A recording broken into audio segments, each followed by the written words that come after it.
Of when I was working my journey out with Jesus. It was 2001 going into 2002. It was New Year's Eve. I'll never forget this because I was unaware of the presence of God at a party I was at. And so I was at this party, and as we were I would go to clubs on Friday, Saturday, and then I'd be in church on Sunday. And I'd be going through this journey of trying to work out my salvation. I knew that God had did something in my life. I knew that He was changing me. But at the same time, the world and everything else I used to do still had a major grip on me. And so there was this tension in my life where I'm like, I'm working it out. I'm growing in faith, but I'm still stuck.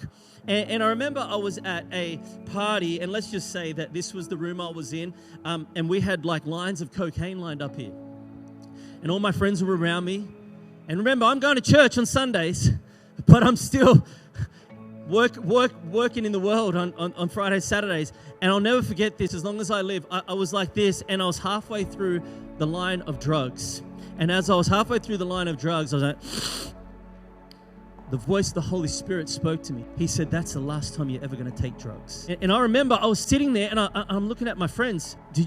Did you guys just hear that? And they're like, hear what? And I'm like, either these drugs are really good or that was the voice of the Lord.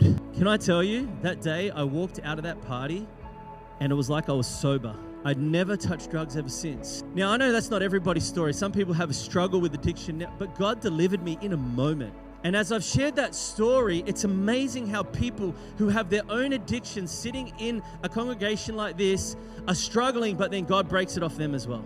And that's what I'm believing this morning is as I'm sharing my story, it's going to allow the grace of God to come into your story, because in that moment, I was unaware of the presence of God, but in one moment, I was aware of the presence of God, because the story is powerful.